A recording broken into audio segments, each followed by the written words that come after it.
నడక రవిశంకర్. నేను ఇక్కడే కర్నూలులో ఉంటానండి. మా విలేజ్ యాచర్ మండల్, నానక్నార్ విలేజ్, ప్రజెంట్ హైదరాబాద్లోనే ఉంటాను. ఇంత గ్రేట్ ఆపర్చునిటీ గురించి మా great apply Purushottama Das sir అనుకుంటున్నాం మేడం. నా తరఫు నుంచి ఒక్కసారి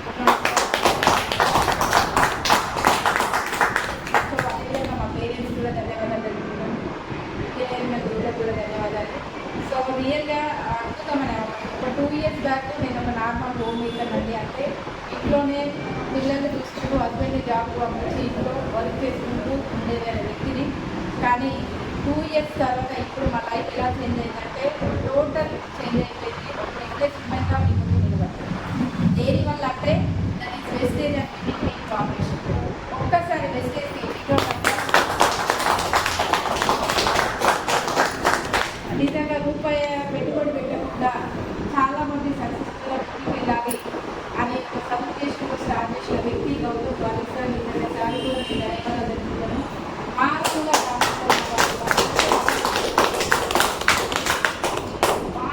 గ్రామంలో బస్సు లేని వ్యక్తి కూడా కనీసం ఒక ఇల్లు ఉండాలి, ఒక ₹1,00,000 రావాలి అనే ఉద్దేశంతో స్టార్ట్ చేసిన కొన్ని సార్ ఆలోచన చిన్నది కాబట్టి కానీ ప్రపంచ వ్యాప్తంగా తీసుకెళ్ళి ఎక్కడో ఉంటారు సార్. దాన్ని కలుసుకుంటూ మనకి మన ఇంట్లో డబ్బు ప్రాబ్లం జరుగుతుంది. సో ఈ బిజినెస్లో స్టార్టింగ్ న్యూలో బిలీవ్ ఏం చేయలేదు. ఇందాక శాస్త్రి సార్ అని చెప్పిన కదా మా గ్రేట్ హస్బెండ్ బస్రా పోలీస్ డిపార్ట్మెంటే, సార్ కూడా పోలీస్ డిపార్ట్మెంటే. సార్ జాయిన్ అయినప్పుడు మా సార్ చెప్తే నమ్మలేదు. ఎంతమంది ప్లాన్ నమ్మి బిజినెస్ చేస్తారు అనేది చేసి స్టార్టింగ్ తెలియదు. కానీ సబ్బు షాంపూ తీసుకుంటే లక్షలు వస్తాయి, కారు వస్తుంది నమ్మిదామో వస్తాం. నమ్మిదా మీరంతా ఫస్ట్ నమ్మలే. మేము కూడా నమ్మలే కాబట్టి 5 సంవత్సరాలు వెనుకకు వచ్చి ఇప్పుడు మేము ముందు టౌన్ డైరెక్టర్ ఉన్నాం అడిగేలా. కానీ 5 years దాకే మాకు తెలిసి బిజినెస్. ఆ రోజు మేము ఏమనుకున్నామంటే సబ్బు షాంపూ చేస్తే లైఫ్ చేంజ్ కాదు అని. మీరు సక్సెస్ అయినాక మేము వస్తాం సార్ అనుకుంటే 5 లక్షలు తీసుకుంటాం. మీ బిజినెస్ స్టార్ట్ చేసినాం. ప్రజెంట్ సార్ ఇన్కము 16 లక్షలు, మా ఇన్కము ₹1,00,000.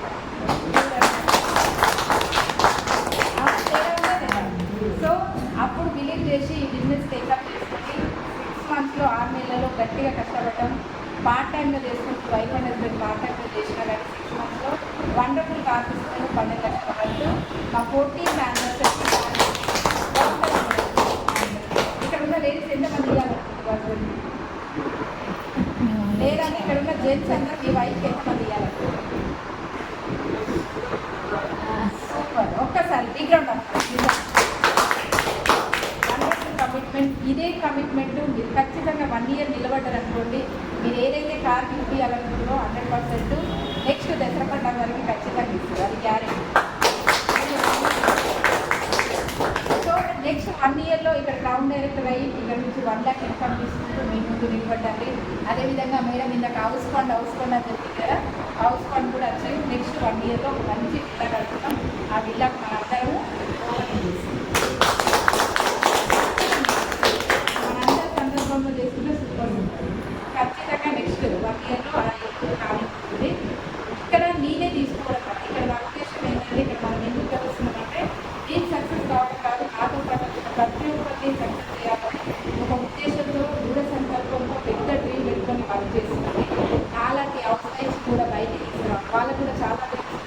కొంతమంది చదువుకున్న వాళ్ళు, కొంతమంది చదువుకోకుండా డ్రీమ్స్ ఉంటాయి. ఇంట్లోనే 24 గంటలు ఉంటే కాదు బయటికి వెళ్ళి వర్క్ చేయాలనుకుంటున్నారు. అక్కడ హస్బెండ్ సపోర్ట్ చేయకపోవచ్చు, అత్తమామ సపోర్ట్ చేయకపోవచ్చు, కానీ వాళ్ళ డ్రీమ్స్ ఉంటాయి. ఆ డ్రీమ్స్ అన్నీ ఏం చేస్తారంటే కాంప్రమైజ్ అయ్యి అక్కడ తొక్కేసి ఇంకా వాళ్ళ లైఫ్ వాళ్ళు ఏం చేస్తున్నారు. అట్లా ఉండొద్దు. ప్రతి ఒక్క హౌస్ వైఫ్ కూడా నాలాంటి లైఫ్ ఇవ్వాలి, వాళ్ళ డ్రీమ్స్ కూడా ఫుల్ఫిల్ చేయాలని కంకణం కట్టుకొని వర్క్ చేస్తుంది. మరి అందులో మీరందరూ ఉన్నారా లేదా అనేది చెప్పేసి 100% మీ అందరికీ ఒక మంచి అవకాశం వచ్చింది. ఈ అవకాశాన్ని టేకప్ చేస్తుంది. అది ముందు వచ్చినా లేట్ వచ్చినా సంబంధం లేదు, అవకాశం వచ్చింది అంతే కదా. దేవుడు అనేది వ్యక్తి ఏం చేస్తారంటే శాపాలు ఇయ్యరు, అవకాశం వరాలు ఇయ్యరు, ఒక అవకాశం ఇస్తారు. అవకాశం కూడా ఎవరి రూపంలో ఇస్తారంటే మనిషి రూపంలో ఇస్తారు. ఇందాక మేడం మంచి ఎక్స్లో చెప్పింది కథ అవునా. మనిషి రూపంలోనే వచ్చింది దేవుడు. ఏమైనా దేవుడు కాళ్ళ గజ్జలు కట్టుకొని నెత్తిన కిరీటం పెట్టుకొని వచ్చిందా కాదు. కానీ అది మనం అర్థం చేసుకోవాలి.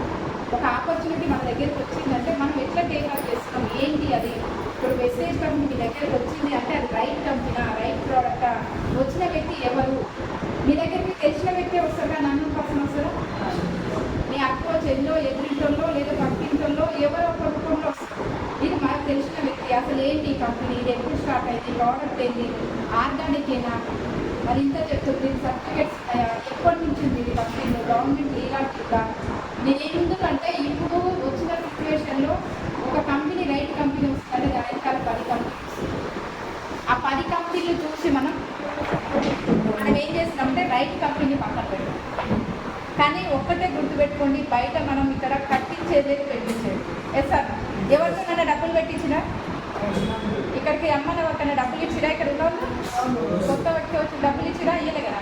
ఇక్కడ మీకు ఏదైతే డీమార్ట్లో, సూపర్ మార్కెట్లో ఏదైతే దొరుకుతుందో బయట కిరాణా షాపులలో అక్కడ తీసుకునేది మన వెజిటేజ్ షాప్లో తీసుకోండి, వాడుకోండి, నచ్చితే 10 మందికి చెప్పండి, మీకు డబ్బులు వస్తాయి అంటే.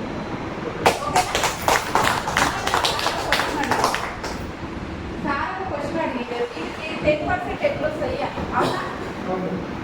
సో సార్ మీరు ఏం చేస్తుంటారు సార్?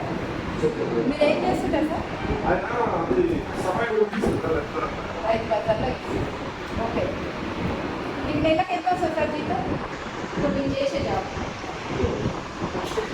తీయగలుగుతారా? మీ కొడుకులకు తీయగలుగుతారా? ఇవ్వచ్చా? ఉంటాయి. గవర్నమెంట్ జాబ్ అయితే లేదు, అంతకుముందు ఉండే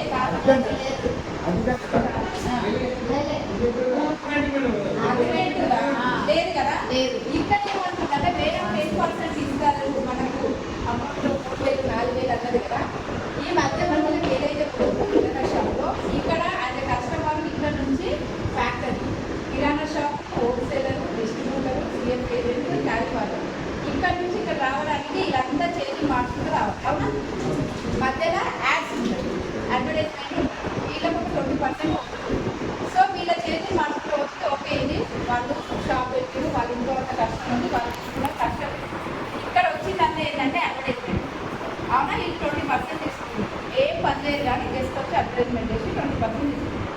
ఇక్కడ ఏమైతుంది, 60% బయటి మార్కెట్లో నష్టపోతున్నాం. ఇది ఏంటిదంటే ఇప్పుడు నేను చెప్పిన